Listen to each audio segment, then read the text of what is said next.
Hey everyone, the PlayStation thing didn't work out.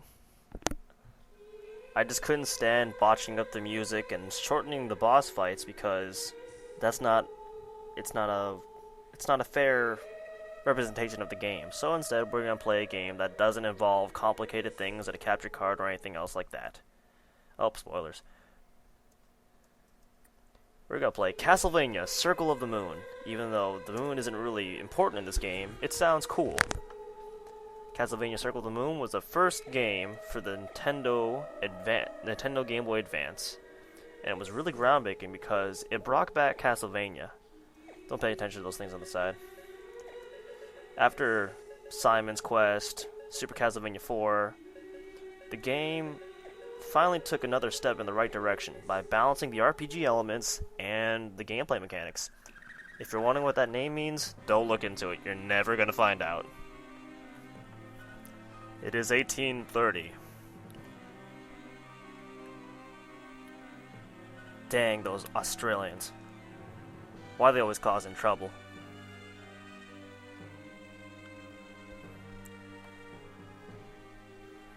Who worships chaos in Australia? See? Australians worship chaos. Never trust them. They will summon Dracula and destroy the world.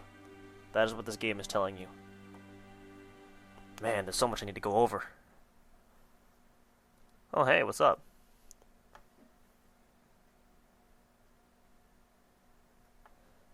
You crave suffering. Wait, where are the other worshippers? You are the only one there. How are you doing that? That is not cool. Nice music. The Game Boy Advance allowed for multiple channels in the background music, so it's pretty impressive.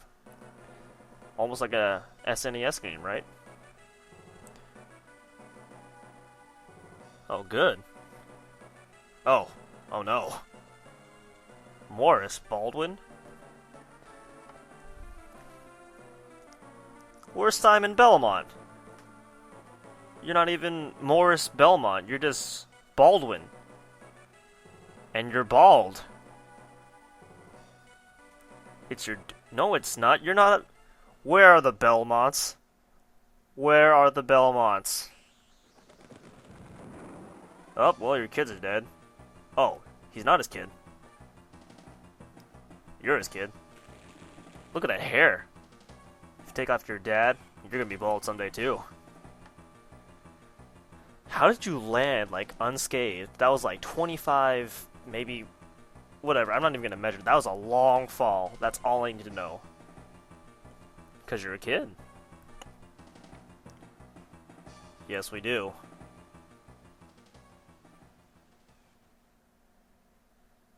That's kind of mean. What do you mean, get out of here? I'm stuck here. I don't even know where I am. Oh, dear. Alright, welcome to Whoopsie. Welcome to Castlevania Circle of the Moon. The game plays a lot like traditional Castlevania games. Press B to flick your whip. And they brought back the delayed whip action. You can't whip up or down, or diagonally like in Super Castlevania 4. But you can hold down the whip and, you know, whip it around like coolness. I used to think that was so cool. You can hold down and press A to slide, and you can jump. For now, that's all you can do. It's pretty limited, but it's a good way to bring back the old Castlevania feel. The game has RPG elements, just like Castlevania 2, Simon's Quest. It's got a level system and an item system. Oh, that hurts. These candle lights hold hearts. Hearts will be used for sub-weapons, which were brought back... Well, no, they've always been around. Sub-weapons have always been around. Now, if you look at this thing, it's a card. I just killed a skeleton bomber. Skeleton bombers drop salamander cards. And allow you to use the dual soul system. Attribute and action cards will create a specific effect, and these can be set at the menu screen. Alright, so let's go into the menu. There's Nathan. Nice hair. And really well-rounded stats. 100 all around, except for hearts. As you can see, you got 5 menus. We don't have any items right now, so we'll just go to DSS. As you can see, there's 2 rows, one for action, one for attribute. Right now, we have the Salamander card. A lizard bathed in flames, the embodiment of the fire spirit. Salamander has the power of fire. Unfortunately, you can't use a DSS system without a second card, hence, dual card system. Should have been called card system. Would have made a lot more sense. Canalize drop hearts. Oh wait, no. I already said that. Stop saying things you've already said. You just started. Everyone's gonna think you're a noob. You already screwed up Mega Man X4. Mega Man X4. Up. Alright, classic bats. Okay, good. This happened a lot earlier than last time. We just got an item. There are 4 kinds of items in this game. Body armor. Well, actually there's 3, what am I saying? Body armor, arm armor, and items you can use. Arm armor can use on either hand, and you have 2 slots for the item. We just got a wristband, which increases our attack by 5. And early on, that's really significant. I mean, 100 to 5, that's 5% more strength. Well, what's this? Can't push this, can't move it, can't whip it. It's too bad. We're gonna have to keep going.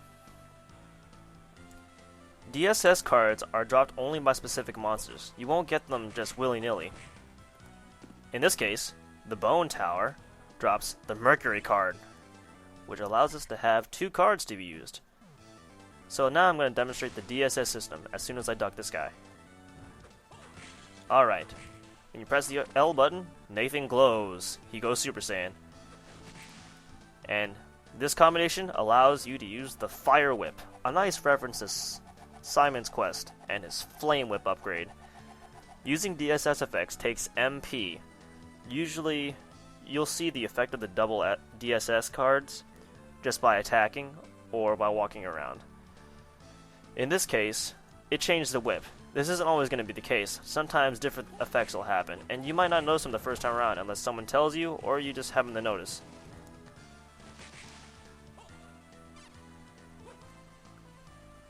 Alright, see how I did 7 damage here, and now I did 13? There are elemental resistances in this game, and they... I wouldn't say they're unnecessary, but they add a really small amount of complexity that isn't terribly needed in the game. I mean, you don't really need elemental weaknesses in the RPG. That's where they took the RPG thing too far, I think, is by elemental stuff. It looks cool, just let me have it, that's all.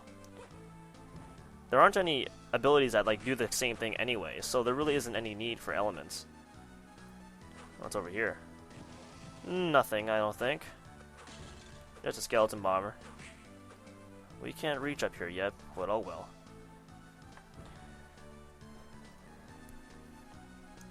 And in this candle is a knife. There was a knife hidden in the candle. To shoot knives or any of your sub-weapons, you hold up and press B. You can do this while jumping too, so don't worry. Ooh, sometimes enemies drop items, like the bat and like these poison worms. Anything that causes a status effect will generally give you the antidote to that, in this case, the poison antidote. Oh, I forgot to mention, knives take 1 heart. They're really cheap, and they shoot across a long distance.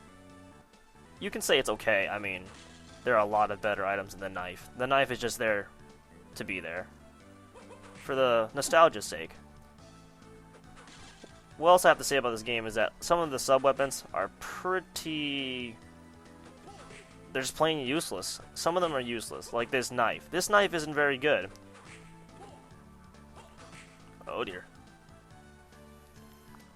Here we have the Earth Demon. The Earth Demon will drop Serpent cards if you're lucky, or Magic Gauntlets. I wanted the Serpent card. I got so excited just now, but I wanted the Serpent. Whatever. I'm not gonna go out of my way to get all these DSS cards, not on screen anyway, because, well, that'd just be plain boring, going into the same room over and over again and trying to get something. Now, here's what I love about the game. They give you these wicked early. Dash boots.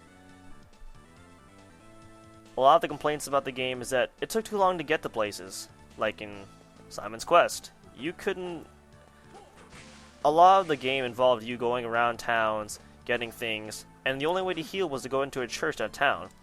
Wicked annoying. But these dash routes make the trip a little less